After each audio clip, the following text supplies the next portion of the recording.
lot of crowdfunding options out there.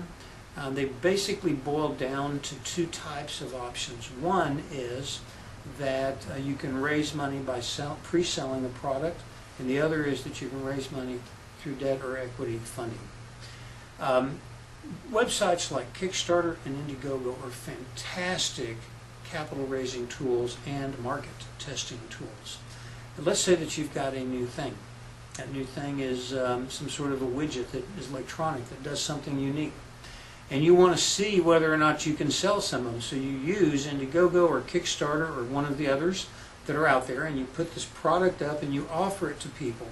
A great example of a rewards-based, that's what it's called, a rewards-based crowdfunding is a band. So let's say that you're a member of a band, you play guitar or something like that, and you guys have been part of a band for 3 or 4 or 5 years, and you've developed a bit of a following, you have an email database, you go to a club, you email out to everybody, we're going to this club, the club fills up, you make a little bit of money, share of the ticket, and so you're beginning to have some success and some predictability.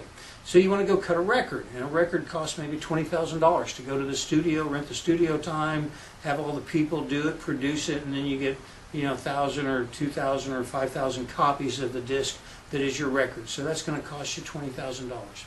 So how do you raise the capital? Because you don't have the capital. You're a band. You spend the money as you get it. Well, you go to Kickstarter or Indiegogo or one of these places, and you put a website together and you offer to pre-sell the CD that you're going to make. Instead of selling it for $20 or $25 after you have it, you pre-sell it for $10. And then you send out an email to all these 2,000 or 3,000 people and say, hey, help us produce our CD. Give us $10, and then here in a couple of months we'll send you the CD and you'll get it for half price or something like that. So people go to the website, they buy it, you get the cash, you produce the CD, you send the CDs out, everybody's happy. Now you have a bunch of CDs left over that you can sell for $20 or $25 and make even more money. That's the concept behind a rewards-based crowdsourced funding program. That's something that you can do quite easily.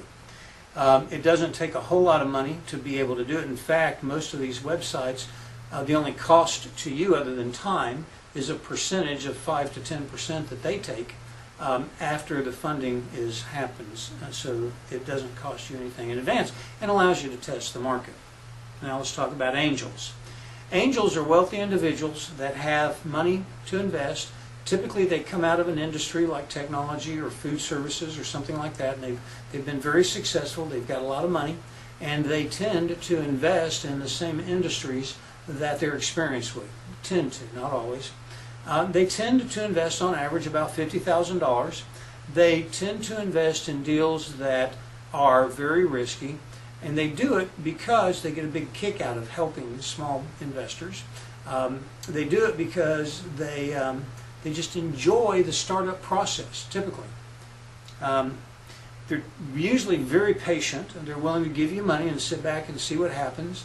As it turns out, they lose a lot of the monies they invest in, but they do it on a pretty regular basis. The average investment's about $50,000, and it usually takes about